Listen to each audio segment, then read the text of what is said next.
Hi, my name is Heather Mangino, and I am a nurse educator and a registered nurse. And I strongly believe that families belong together. I am a parent of a child who I adopted from the Department of Children and Family Services. And I have observed through lived experience that this tends to be a very reactive system. And I often wonder what could be done proactively to prevent separation and promote unification of families, especially from a nursing perspective.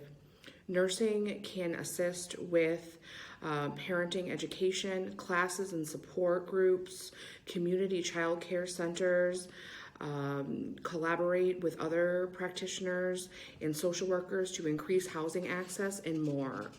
Foster care and adoption subsidies is pretty much a $9 billion machine currently. And where could that money go proactively to keep families unified instead of focusing on reunification after the fact? So I strongly believe nurses play a role in this. Thank you. Nurses are integral to the functioning of healthy families across the world, from family planning to contraception to health education to fertility to pregnancy to labor to breastfeeding. The entire spectrum of how families are created have involvement on the front lines directly with patients from nurses. And the way that we interact with families and help them and educate them to make decisions when children are born, when you go see a nurse practitioner, a pediatric nurse practitioner that helps you navigate the early childhood years, that can help you navigate mental health in the adolescent years, that can help you with learning disabilities, that can make referrals, that can allow you to transition if your child is trans or non-binary.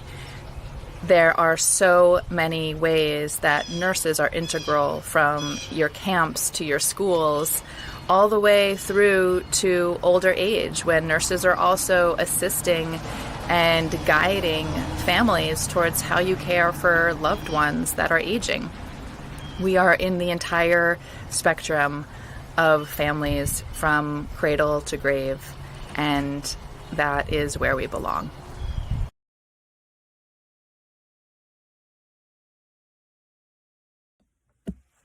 I spent 6 years trying to get pregnant. I am also an abortion provider. It was 6 long years after 3 attempts at intrauterine insemination, 8 rounds of IVF, multiple early pregnancy losses, countless hormone injections, 4 painful egg retrievals, and an unsuccessful clinical trial of laparoscopic ovarian surgery in an attempt to increase the viability of my eggs. I was eventually able, with the help of an egg donor, to carry a pregnancy to term. I now have a wild and wonderful, empathetic, energetic 5-year-old, and am grateful every day for the privilege of allowing me to finally bring him into my family. So how, people ask, could I perform abortion care while struggling for so many years to become pregnant? How could I help people end their pregnancies while I was experiencing the anguish of infertility and subjecting myself to seemingly endless medical procedures to get pregnant? The question has always seemed strange to me. As someone who believes in and advocates for reproductive justice, a framework developed by Black women to address the intersections of race, gender, class, ability, nationality, and sexuality, I'm also a firm believer in its basic tenets. Among these are the right to have children, to not have children, and to parent children in safe and sustainable communities. So how could I have experienced the hardship of infertility while also continuing to support and provide abortion care? The better question is, how could I not? My right to choose assisted reproductive technology methods in a pursuit of my choice to parent is no different than a person's right to choose not to parent. If you advocate for one, it should be clear that you must support the other. It's about making decisions for our bodies, our families, and our values. The majority of people who have abortions are already parents. They know the sacrifices, financial, practical, and emotional, that come with carrying and raising children, and they are able to decide how another pregnancy would impact their lives and families. Anti-abortion rhetoric denies a person's autonomy and visions for their future. Having experienced my own reproductive struggles and having faced the judgmental scrutiny about my own choices, I can relate to the frustration of being doubted or even shamed for personal health care decisions. As a professional person who started this journey intending to parent alone, the disapproval was often palpable. It's amazing how many people will openly tell you how unprepared they believe you are to parent.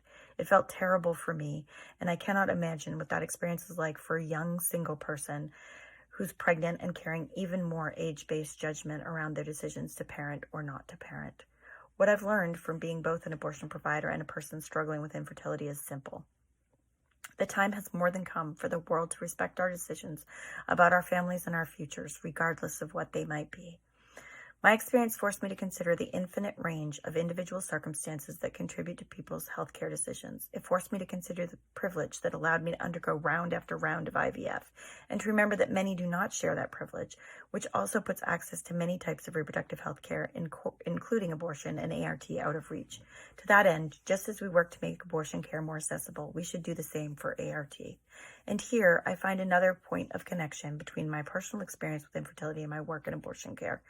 People struggling with infertility often feel alone and broken, misunderstood in the public sphere, and forced to explain their choices to the world. Despite the fact that 1 in 4 women will have an abortion over their lifetime, my patients often also feel a sense of loneliness rooted in stigma and shame. Abortion providers come to this work with a constellation of experiences around pregnancy. Many have children of their own. Many have had abortions themselves. My experience is not unique. Abortion providers also struggle with infertility. These experiences allow us to be better care providers. They remind us to trust our patients, and they compel us to fight stigma in all its forms while advocating for true reproductive freedom.